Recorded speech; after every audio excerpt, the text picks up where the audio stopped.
Amazon's Project Kuiper gets the green light to launch satellites. Florida awards $144 million in broadband funding. Gig speed subscriptions more than doubled last year.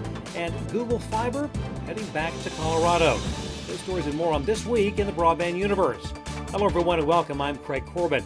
Amazon's satellite broadband company, Project Kuiper, has received approval from the FCC's International Bureau for Orbital Debris Mitigation.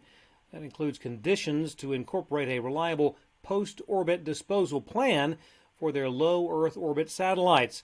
Initial approval from the Federal Communications Commission came back in July of 2020. Amazon indicated last December that its first two satellites, Kuipersat 1, Kuipersat 2, are slated for launch early this year. A total of 92 launches are planned, which will eventually deploy more than 3,200 low Earth orbit satellites. $144 million in broadband grants have been awarded by the state of Florida's Broadband Opportunity Program. The lion's share, upwards of $90 million, will go to Comcast, Charter, and Cox, the largest cable companies in the nation. Comcast will receive $45 million for 23 projects, Charter $28 million for 15 projects, and Cox $16 million, which will fund 6 broadband projects. Well, if estimates by research firm Cartesian and the ACA Connects are correct, broadband equity access and deployment funding will average $754 million per state. The report this week showing Texas likely atop the list at roughly $3.5 billion. The rest of the estimated top 10, Michigan, Missouri, Alabama, Georgia, Florida, Virginia, Arkansas, California, and Louisiana, with all expected to receive at least $1.3 billion. The BEAD program has a budget of $42.5 billion. The NTIA will make official allocations June 30th, allocations based on highly criticized service data from the FCC.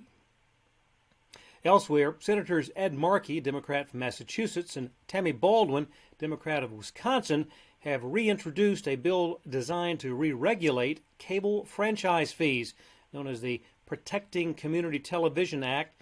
The legislation would clarify the 5% cap on a cable franchise fee applies only to monetary assessments and not in-kind contributions. The bill is not expected to meet with any better fate than either of its two prior iterations.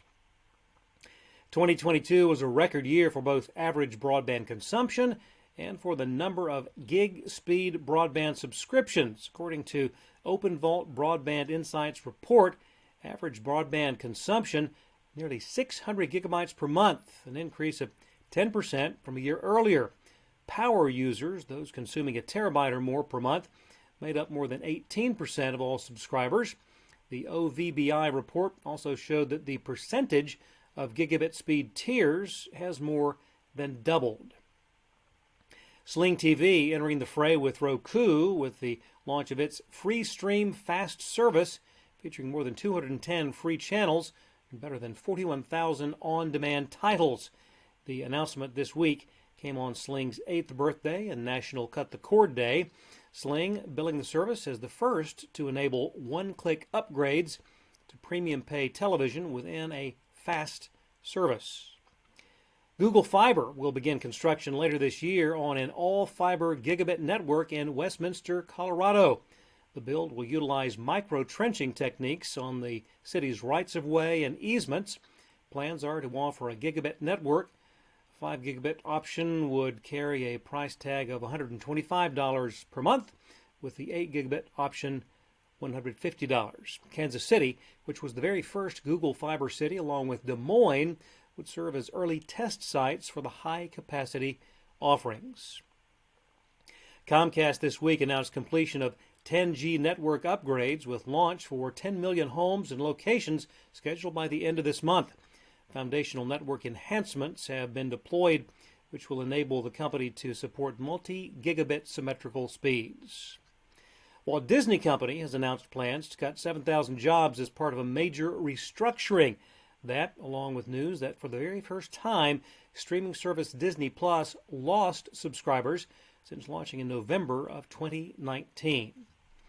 Talking about cord cutting, up in a big way, jumping 60% during 2022. For the nation's 5 largest pay TV operators, Comcast dropping more than 2 million subs, Charter 700,000, Dish Network losing more than 800,000 subs last year.